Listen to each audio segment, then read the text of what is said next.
You're listening to Overhead Story Channel. Enjoy. I always assumed grief would come in waves, crashing, loud, violent. But that morning, standing in the old Protestant church in Wakefield, it felt more like static, constant, low, numbing.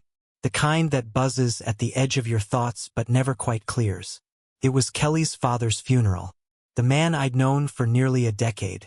A man who used to call me son, even before we were married. And yet, as I stood near the back, nodding politely to strangers offering programmed condolences, all I could feel was distance. Not just from the moment, but from her. And then she walked in. Kelly, my wife, wearing a black wool coat I didn't recognize. Her blonde hair pulled back too perfectly, her face unreadable. But she wasn't alone. The man beside her was tall, probably my height, early 40s maybe.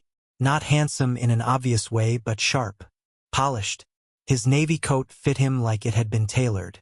A silk scarf hung around his neck, casual but deliberate. He walked a step behind her, hand gently guiding her lower back as they moved up the aisle. Something about the way he leaned in close to whisper, the soft smile she gave him in return, it made something in me clench. They slid into the second pew, just behind the family section. Kelly didn't look back, but the man glanced around once, like he was surveying the room. Our eyes met, brief, fleeting, but in that moment, something unspoken passed between us. Not recognition, just an odd knowing, like he knew who I was, like he expected me to notice. I stayed at the back, not because I wasn't invited to sit closer. I could have taken my place beside her, pretended like we were still the couple people thought we were. But I didn't want to pretend. Not anymore. The service began. It was a modest turnout. Her father had retired from the lumber industry nearly 20 years ago. But still, a few old business associates showed up.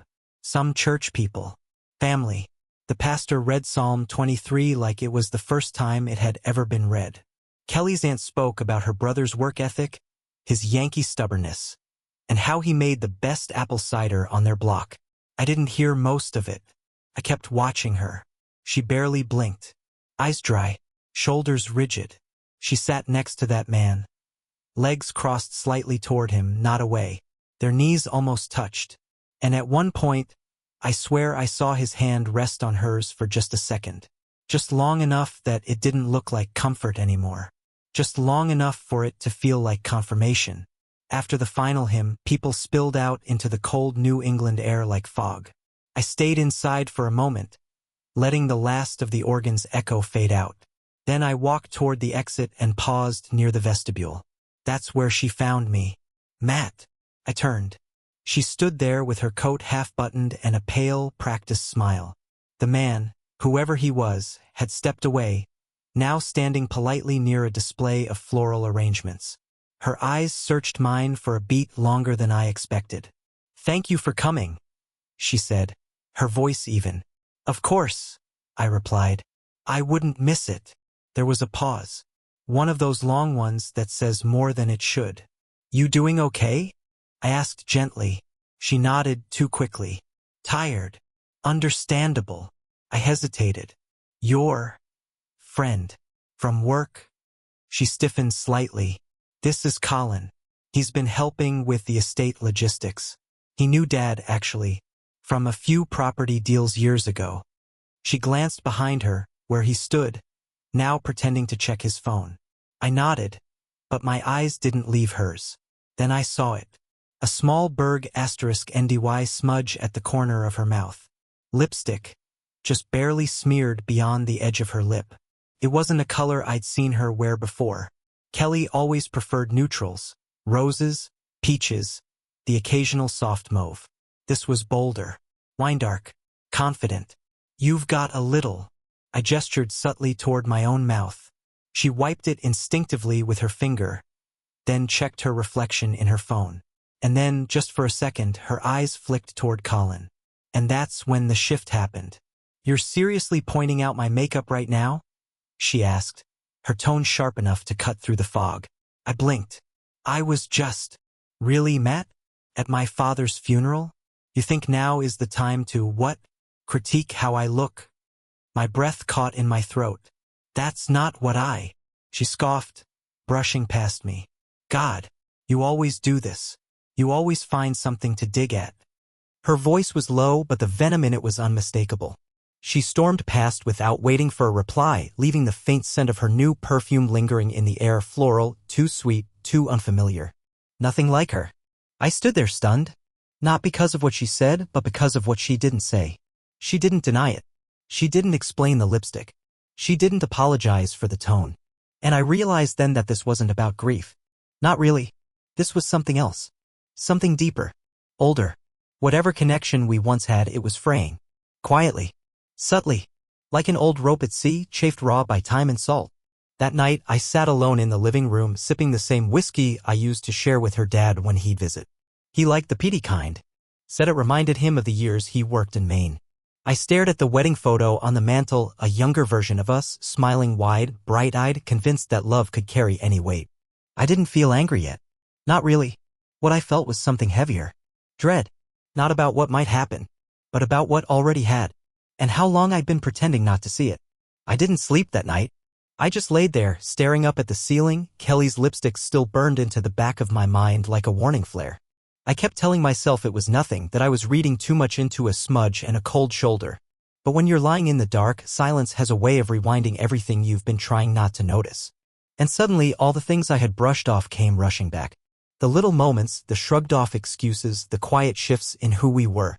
It hadn't always been like this. When we got married, Kelly was vibrant, magnetic, warm.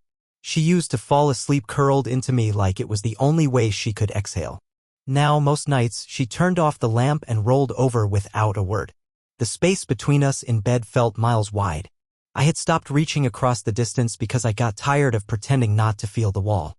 But lately, it had gone from distant to evasive. It started maybe 6 or 7 months ago. She began coming home later than usual, always with some reason that sounded plausible, but just plausible enough to pass without scrutiny. The Toronto team's on a weird schedule, I've got a late Zoom, or they needed help prepping the quarterly deck. I nodded, believed her, or told myself I did. The problem is, Kelly doesn't work in Toronto. Her firm is headquartered in Boston. Always has been. And the Toronto branch? That team is half the size and hardly ever collaborates with her department. I only remembered that because we used to joke about how she hated the remote culture and always wanted to be in the office face-to-face. She also started using this fragrance I didn't recognize. Heavier. Floral. Less her. One I never saw on her dresser. I first caught the scent on her scarf after a team dinner last winter. It clung to her skin even after she'd showered. I asked about it and she said it was a sample from a vendor gift bag. It never showed up in the bathroom. She changed her phone settings around that time too. Face down on the table, notifications silenced, new lock screen password. I noticed she flinched once when I walked past while she was texting. Not even hiding it well, just pretending it was nothing important. It all sounds minor when you list it out like that. Little things. Disconnected dots. But that night after the funeral, they stopped being dots. They started forming a line. A pattern. A timeline. I got out of bed and wandered into the living room. Poured myself another drink even though it was nearly 2 a.m. The kind of hour when the world is asleep and only your guilt and instincts keep you awake. I picked up her tablet from the side table. It hadn't been used in weeks. Or so I thought. I opened the lid and to my surprise, the screen lit up. No password. She must have forgotten to update the lock on that one. A notification banner slid across the top before the home screen fully loaded. Appointment confirmed, New England Fertility Association. The subject line stopped my breath. I tapped it open. It was a confirmation email. A consultation scheduled for 2 people, Kelly and someone named Colin Mercer. Not me. There was no mention of my name, no couple's profile, nothing linking the appointment to our medical history or insurance. Just her and him. His email address matched the surname. Mercer. Colin. The same man from the funeral. For a moment, I couldn't move. Just sat there, blinking at the screen, rereading the words, trying to make them mean something else. But they didn't. They couldn't. It got worse. A few lines down, the message referenced a joint plan to begin evaluation within the month. Priority processing due to time constraints following inheritance clause enforcement. I reread that sentence over and over. Inheritance clause. Suddenly, a conversation from weeks ago echoed in my memory. Kelly had been unusually animated, bringing up the idea of starting a family. It came out of nowhere. We'd talked about kids before, sure, but the timing was never right. Our careers, the travel, the stress. Then, out of the blue, she said, I think we should try. Now, I remember feeling caught off guard. Not because I didn't want kids, but because it felt off. Like a pitch more than a discussion. She said something about legacy. About how her father would have wanted it. I thought she meant it emotionally. I didn't realize she meant it legally. I grabbed the estate binder her father's lawyer had sent over and flipped to the sections I hadn't bothered to read closely before. In one appendix, there it was, a clause outlining a stipulation tied to Kelly's share of the family assets. She would receive the full inheritance control of the lumber properties, shares, and associated real estate if and only if she produced a direct heir within 2 years of her father's death. Otherwise, portions would revert into a trust. That changed everything. The fertility push wasn't emotional. It was financial. The man from the funeral wasn't just a friend. He was a partner. Maybe more. And I was the distraction. The temporary placeholder until things were sorted. I set the tablet down like it was on fire.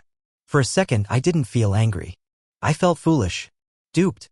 Like I'd missed something huge while living under the same roof with someone who'd once memorized my favorite sandwich and could tell by my tone whether I'd had a good day or not. Now I wasn't even in the equation. Not really. She wanted a child, yes, but not with me. And the worst part? I think I already knew. Somewhere deep inside, I think I'd been avoiding the truth, hiding behind routine and comfort and silence. Hoping things would magically fix themselves, that the coldness would thaw, that she'd come back to me like nothing had changed. But she'd already left. Emotionally, if not physically. And now I had proof. It's strange how quickly clarity can turn into obsession. After that night, after seeing the fertility email and that damned clause in her father's will, I stopped trying to convince myself things would get better. The question wasn't, is she hiding something? Anymore. It was, how deep does it go? I became quiet around her. Calculated.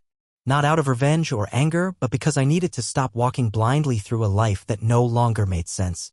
She didn't seem to notice the change in me. Or maybe she did, but chose to ignore it. We barely talked anyway. She'd sit across from me at dinner scrolling through her phone, pushing pasta around her plate, mumbling things like busy week or client headache as if any of it mattered.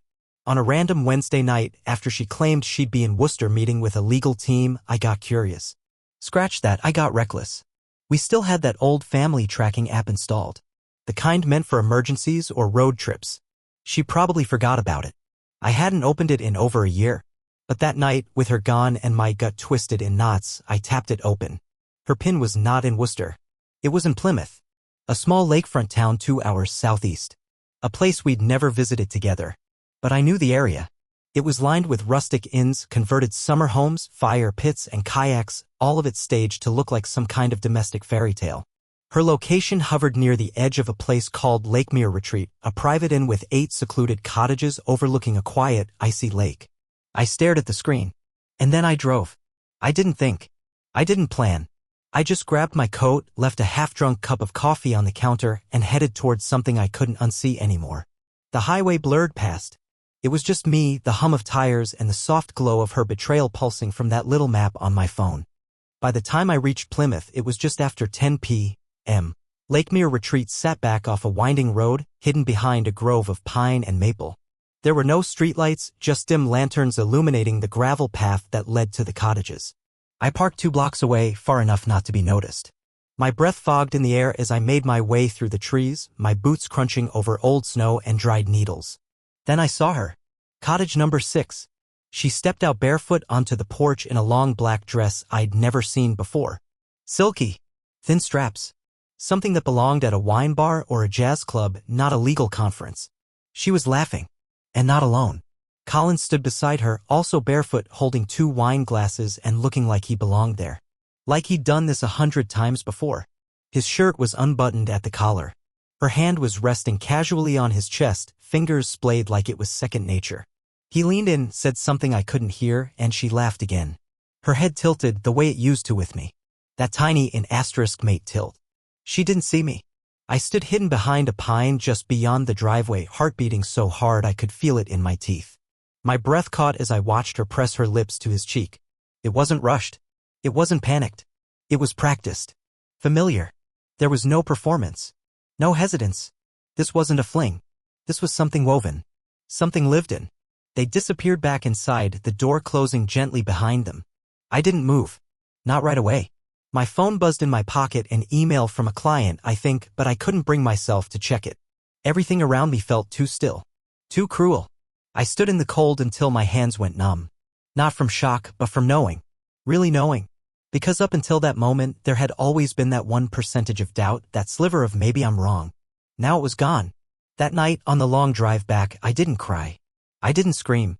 I didn't call her. I just stared at the road and listened to the ticking of the turn signal every time I changed lanes. It sounded like a countdown. I got home just after 1 a.m. The house was dead quiet, the kind of quiet you can't fill with noise no matter how loud the TV or music plays. I sat in the kitchen and opened the estate documents again. Read every line like it was a murder mystery. Because now it was. The death wasn't physical, it was relational. The crime wasn't passion, it was calculation. Her father's will had been updated just 3 months before he passed. The clause about a direct heir wasn't a casual condition. It was very specific, biological descendant born within 2 years of death date. In absence of legitimate issue, 100% of inheritable assets revert to charitable trust. That wasn't normal language. It was precise. Cold. Legal. Designed to leave no room for error or deception. Why would a man add the clause so late in his life? Unless he didn't trust her. Unless he suspected something. The next morning, I didn't ask Kelly how her meeting went. I didn't ask where she stayed. I didn't even ask about the new lipstick or why her hair smelled like pine smoke and hotel shampoo. I just made coffee and watched her move around the kitchen in those familiar soft slippers, acting like nothing was broken. It was eerie. How ordinary she looked. How easy it was for her to fall back into our scripted routines. Heading to the office? I asked casually. She nodded, toast halfway to her mouth. Yeah, just a half day. Got a call with Calgary at noon. I wanted to ask if Colin would be on the call. If she'd be texting him from the elevator again, sending heart emojis or stolen snaps *TS of lake mornings they were never supposed to share. But I didn't. I just smiled and said, drive safe. She kissed my cheek mechanically and walked out the door. I stood in the silence after she left, staring at the spot where she'd been. And that's when the shift happened. That's when I stopped being a bystander in my own story. Because now I had confirmation. And it wasn't just an affair. It was a strategy. I always thought the phrase reading of the will belonged to old movies, some mahogany-paneled room with anxious heirs clutching bourbon glasses while a lawyer reads from yellowed parchment. Turns out it's less dramatic than that. Fluorescent lighting, stale coffee, and uncomfortable chairs. But the weight in the air? That part was real. Palpable. Kelly sat across from me at the long table in her father's estate attorney's office. She wore a sharp gray blazer and had pulled her hair into a clean, deliberate bun. Not a single strand out of place. You'd never know she'd spent the previous weekend tangled up with another man at a lakeside cottage. Colin wasn't there. Legally, he had no role. But I couldn't help wondering where he was. Sitting in some car downtown? Waiting for a text? Had she told him this was the day she officially claimed everything they'd planned for? To her right sat her aunt, Judith. Buttoned up, pearl necklace, mild perfume that smelled like nostalgia. To my left was nobody. I hadn't brought anyone. I didn't want support. I wanted facts. Mr. Grantham, the attorney, was in his 70s. With a slow voice and heavy glasses, he kept adjusting as he flipped through the document. Before we proceed, he said, I'd like to remind everyone that the most recent version of Mr. Ellery's will was reviewed and notarized 3 months before his passing. It includes addendums related to both personal and business assets. Kelly gave a small, confident nod. She had that look people wear when they already know what they're about to hear. But she didn't, because 5 minutes later, her face cracked. As per the revised instructions, Grantham read, the controlling interest in Ellery Timber Group, as well as the operating rights to the manufacturing properties in Wakefield, Milford, and Crest Pond, will transfer into a managed trust. Kelly sat up straighter. A trust? Yes. Grantham continued without looking up. Effective immediately. The trustee named is Matthew Hanley. The room stilled. She blinked. Wait, what? Matthew Hanley, he repeated, glancing at me. You, sir? Kelly turned to me, mouth slightly open. He made you the trustee? I didn't answer. I didn't even blink. Grantham went on. Additionally, a residential property in Watch Hill, Rhode Island, and majority shares in Timbernest Ventures. A startup affiliated through a holding company will also transfer to Mr. Hanley, as outlined in Addendum B. Judith made a small sound in her throat. Kelly didn't. She looked stunned, and for the first time in months, I saw something real crack through her mask. Not grief, not shock, something colder. Calculation stalling. What about the rest? She asked, her voice thinner now. Grantham turned a page. Your portion, Kelly, is substantial. It includes 2 secondary properties, liquidity from the sale of 3 parcels, and a 14% share in the non-legacy investments. However, access to your assets is conditional. Conditional on what? She snapped. A provision your father added himself, Grantham replied. It states you are to remain legally married to Matthew Hanley for a period of no less than 18 consecutive months from the date of his passing. Dead silence. If a legal separation, divorce, or extramarital relationship is initiated, substantiated, or confirmed by either party before that time frame, your full claim, excluding heirloom items, will be transferred to the Ellery Foundation for Spousal Financial Safeguards. Judith leaned forward. He included a marriage clause? Yes, it was his direct instruction. Kelly stared straight ahead. Her face was frozen, but her foot had started tapping underneath the table. I watched her. No rage, no satisfaction, just stillness.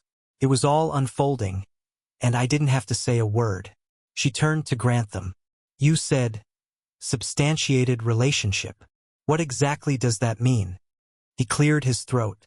In this context, it would include documented romantic involvement outside of the marriage, photos, witness testimony, digital correspondence, or any evidence that indicates breach of exclusivity.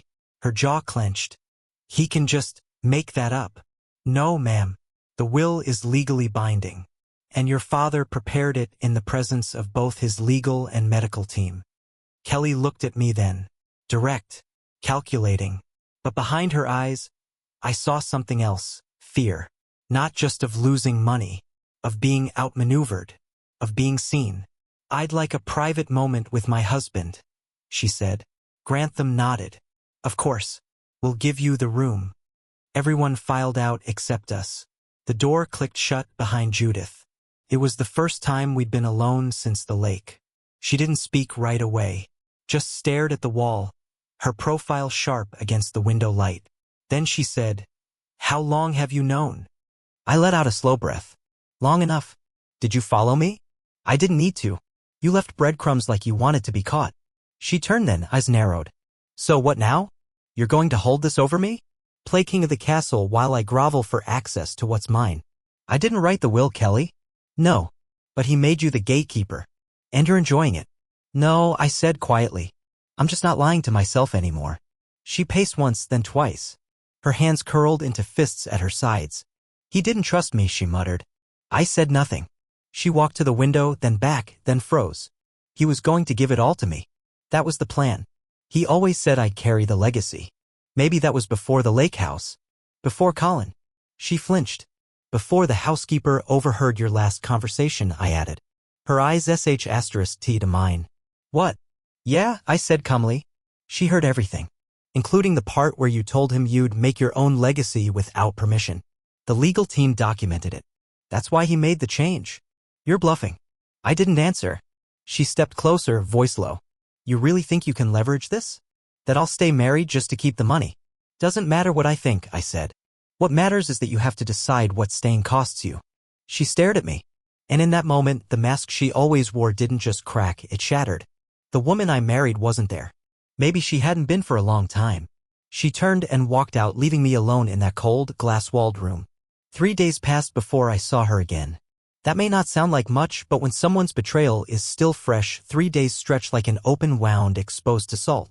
I thought maybe she'd retreat to her aunt's place or take off to one of the smaller houses her father left her access to. But instead, Kelly disappeared entirely. No calls. No texts. No apology. Not even a desperate middle of the night we need to talk. Which is why, on the fourth day, when I walked out of my office building and saw her leaning against her car across the street, immaculate, polished, and completely unbothered, I felt something between disbelief and déjà vu. Like I was stuck in a loop I didn't know how to exit. She was wearing a cream coat that looked like it had been steamed 5 minutes ago. No visible bags under her eyes. Nails freshly done. Her hair back in that same unforgiving bun that made her look like she was closing a hostile merger, not facing a marriage in ruins. I kept walking. She stepped into my path like she'd been rehearsing. Matt. I paused. Kelly, can we talk? I think we already did. Not like that, she said. Not in that office. I folded my arms. You had your chance. She sighed and looked around as if checking to see who was watching, then gestured to her car. 10 minutes. I'll drive. No drama. I shouldn't have said yes. But some part of me, maybe morbid curiosity, maybe just unfinished business, climbed into the passenger seat. She drove in silence. Not to a restaurant, not to a coffee shop. Just around the block twice before pulling into the parking garage under a quiet office complex. Then she cut the engine. I'm not here to beg, she said, turning to face me. And I'm not going to pretend like I didn't make mistakes. But we need to talk about the estate. There it was. No, us. No, I miss you. Just business. I leaned my head against the window. That's what this is about. Of course it is, she said flatly. You think I'm going to let everything fall apart because of, what, a few bad decisions? I turned slowly. A few bad decisions? She held up a hand. I know. That sounds terrible. But I'm trying to be honest now, not sentimental. I laughed bitterly. You were more sentimental at the funeral. She ignored that, reached into her bag and pulled out a manila folder. This is a proposal, she said, drafted by my attorney. It's a joint management structure for the trust, mutual oversight, equal decision-making, conflict protocols. If we maintain appearances, continue to operate as a unit, there's no reason we can't both benefit. Maintain appearances. That's rich. It's survival, Matt, she said. And you know it. I flipped open the folder. Clean formatting. Indexed sections. Pages of financial models and risk mitigation clauses. You really had this ready that fast? She didn't blink. I had it ready the day after the will was read. Of course she did. I'm not interested in being your business partner, I said, closing the folder. She tilted her head. You'd rather burn it all down? No, I said. But I'd rather not rebuild it with someone holding a match behind her back. Kelly looked away for a moment. Her voice softened, just barely. My father never thought I could do this without a man. He never said it outright, but I saw it in his eyes. Every time I pitched him ideas. Every time I talked expansion. And in the end, he gave you the power.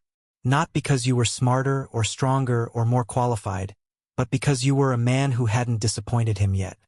Her words hit strange. Half-truths coated in bitterness.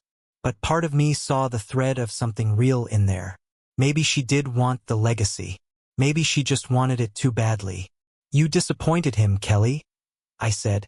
Not because you're a woman. Because you stopped caring about the truth.